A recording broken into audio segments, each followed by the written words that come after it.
Good morning आप सभी दोस्तों को और स्वागत है भाई आपका इस वीडियो में।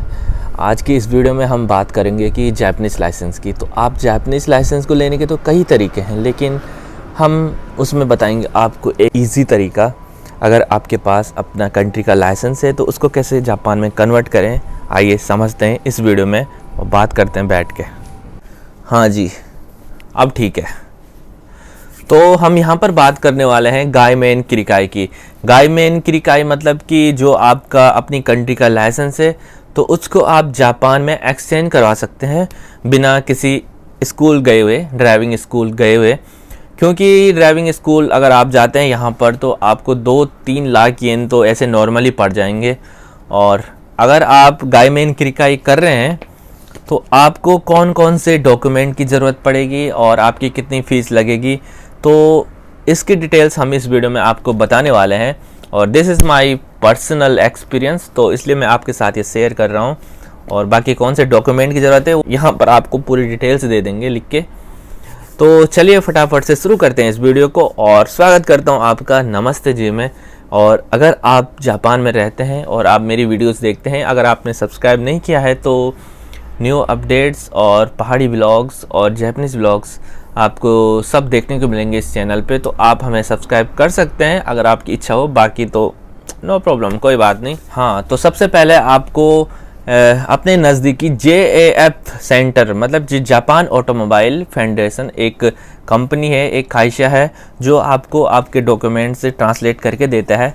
तो आपको सबसे पहले वहाँ पर जाना है और वहाँ पर आपको ले जाना अपना पासपोर्ट और अपना लाइसेंस। आप अगर इंडिया, नेपाल कहीं से भी हो तो आपको अपना लाइसेंस ले जाना है और वहाँ पर आपको अपना जो डॉक्यूमेंट है, मतलब कि जो लाइसेंस है, उसकी ट्रांसलेशन करनी है वहाँ पे। और ट्रांसलेशन आपका कैसा होगा वो मैं आपको बता देता हूँ।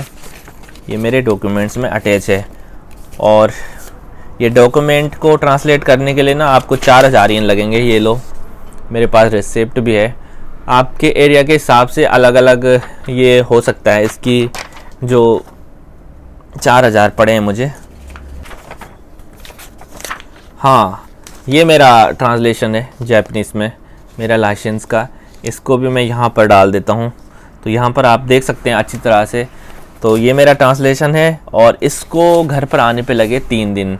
3 दिन इसको यहाँ पर आने पे लगे बेसिकली। और इसका जो पैसे पड़े मुझे वो 4000 येन पड़े। तो यहाँ तक था आप ट्रांसलेशन का ये जो आपका प्रोसेस था यहाँ पर हो जाता है पूरा। उसके बाद आपकी बारी आती है आपके जो नज़दीक में ड्राइविंग सेंटर है बड़ा वाला, तो वहाँ पर आपको क्या क्या डॉक्यूमेंट ले जाने हैं। उनमें से सबसे पहले तो आता है भाई आपका पासपोर्ट नंबर 1 पे। उसके बाद आपको चाहिए एक जुमिन्हो रेजिडेंट सर्टिफिकेट, ऐसा कुछ होता है जुमिन्हो। वो आपको शख्सों से, या आपके पास माई नंबर है तो आप कन्वीनियंस स्टोर से भी उसको निकाल सकते हैं। और कन्वीनियंस स्टोर में आपको थोड़ा सस्ता पड़ेगा। और अगर आप शख्सों सिटी हॉल में जाते हैं तो वहाँ पर आपको इसके 300 येन देने पड़ेंगे। और उस पर आप अपनी पूरी डिटेल्स डाल देना, मतलब वहाँ पे पूछा जाता है आपको कि क्या क्या डलवाना है इस पर, तो आप पूरी डिटेल्स डलवा देना उस पर, माई नंबर वगैरह जो भी है। तो ये रहा आपका जुमिन्हो। उसके बाद आपको चाहिए अपना ड्राइविंग लाइसेंस और आपकी जो ट्रांसलेट हुआ है जो आपका लाइसेंस, उसका ये वाला, ये भी आपको अटैच करना है उसके साथ। और आपका जायरू कार्ड इज़ आपका रेजिडेंट कार्ड। और बाकी क्या था, बस इतने ही डॉक्यूमेंट्स हैं और इनको लेके आपको जाना है। हाँ, एक मेन डॉक्यूमेंट और है, मेन है जो this one, extract of driving licence. अगर आप नेपाल में अभी या इंडिया में हैं या आप कोई भी कंट्री में हैं तो आप वहाँ से इसको लेके आ जाना, आपको सही रहेगा। वैसे तो ये इंटरनेट पे भी निकल जाता है, उससे भी काम बन जाता है। मैं जो ये लाया था ये 2021 का था। उन्होंने पहले बोला कि इंटरनेट से भी निकाल दो, तो मैंने निकाल के रख दिया था, लेकिन उन्होंने देखा नहीं। उन्होंने बोला कि हो गया, मतलब उन्होंने चेक करके देख दिया था, ठीक ठाक था। तो ये वाला आपको निकालना है, आपका जो डिटेल्स है उसका सर्टिफिकेट निकालना है।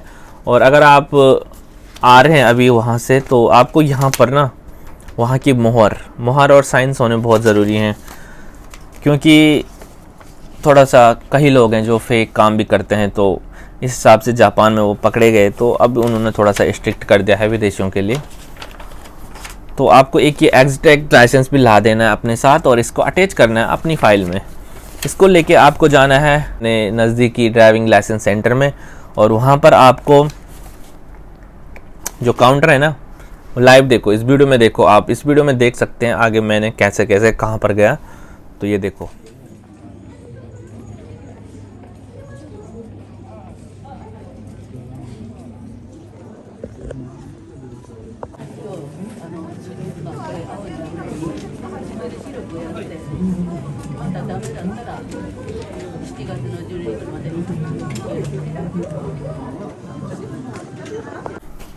और हाँ, जब आप वहाँ पर जाओगे ना, तो वहाँ पर आप सबसे पहले अपनी फ़ोटो भी खिंचवा देना।